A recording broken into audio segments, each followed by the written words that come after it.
ಹೊಸ ಅಧ್ಯಕ್ಷರ ಕಾರ್ಯಕರ್ತರ ಶಕ್ತಿ ತುಂಬಬಹುದಾ ಸರ್? 100ಕ್ಕೆ 100ರಷ್ಟು ಅವ್ರ ಮೇಲೆ ಭರವಸೆ ಇದೆ. ಅವರು ಸುಮಾರು ರಾಜ್ಯಗಳಲ್ಲಿ ಕೆಲಸ ಮಾಡಿದ್ದಾರೆ.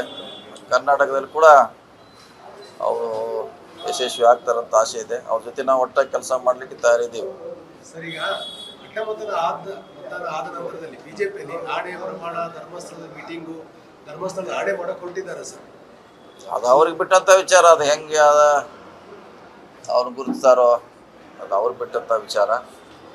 ಅದೇನಿದ್ರು ಅವ್ರ ಪಕ್ಷದ ನಿರ್ಧಾರ. ಅವರು ಹೇಗೆ ಬೇಕಾದ್ರೆ ಮಾಡಬಹುದು.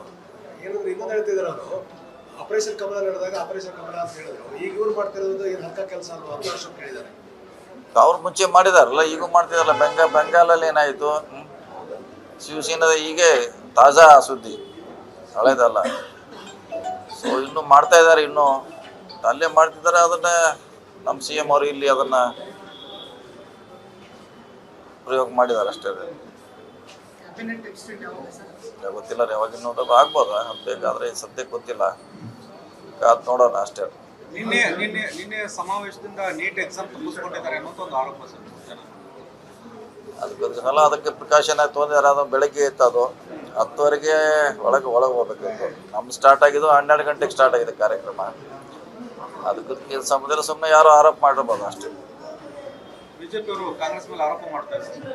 ಏನತ್ರ ಅದೇ ಇದೇ ವಿಚಾರವಾಗಿ ಸರ್. ಇಲ್ಲ, ಅವರಿಂದ ಕೋವಿಡ್ದಲ್ಲಿ ಏನೇನಾಯ್ತು? ಇಲ್ಲಿಂದ ರಾಜಸ್ಥಾನವರೆಗೆ ನಡ್ಕೊತ ಹೋದ್ರು. ಊಟ ಇಲ್ಲ, ನೀರಿಲ್ಲ. ಅದಕ್ಕಿಂತ ದೊಡ್ಡ ನಾವು ಯಾವುದೋ ಇಲ್ಲ ದೇಶದಲ್ಲಿ. ಸುಮ್ಮನೆ ಆರೋಪ ಮಾಡ್ತಾರೆ. ಅದ್ರ ಬಗ್ಗೆ ನಮ್ಮ ಪಕ್ಷ ಮುಂಚೆನೇ ಪ್ರಿಕಾಷನ್ ಮಾಡಿತ್ತು. ಗೊತ್ತಿತ್ತು ನೀಟ್ ಇದೆ ಅಂತ. ಸುಮಾರು 3 ಸೆಂಟರ್ನಲ್ಲಿ ಅಕ್ಕಪಕ್ಕ ಎಕ್ಸಾಮ್ ಇತ್ತು. ಅದ್ರ ಬಗ್ಗೆ ನಾವು ಪ್ರಿಕಾಷನ್ ತೊಗೊಂಡಿದ್ದೀವಿ. ಸೊ ಅದಂತ ಯಾವುದೇ ನಮ್ಮಿಂದ ಲೋಪ ಆಗಿಲ್ಲ. ಹೊಸ ಅಧ್ಯಕ್ಷರ ಕಾರ್ಯಕರ್ತರ ಶಕ್ತಿ ತುಂಬಬಹುದಾ ಸರ್? 100ಕ್ಕೆ 100ರಷ್ಟು ಅವ್ರ ಮೇಲೆ ಭರವಸೆ ಇದೆ. ಅವರು ಸುಮಾರು ರಾಜ್ಯಗಳಲ್ಲಿ ಕೆಲಸ ಮಾಡಿದ್ದಾರೆ. ಕರ್ನಾಟಕದಲ್ಲಿ ಕೂಡ ಅವರು ಯಶಸ್ವಿ ಆಗ್ತಾರಂತ ಆಸೆ ಇದೆ. ಅವ್ರ ಜೊತೆ ನಾವು ಒಟ್ಟಾಗಿ ಕೆಲಸ ಮಾಡಲಿಕ್ಕೆ ತಯಾರಿದ್ದೀವಿ. ಸರ್, ಈಗ ಮತದಾನ ಆದ ನಂತರದಲ್ಲಿ ಬಿಜೆಪಿಯಲ್ಲಿ ಆಡೆ ಪ್ರಮಾಣ ಧರ್ಮಸ್ಥಳದ ಮೀಟಿಂಗು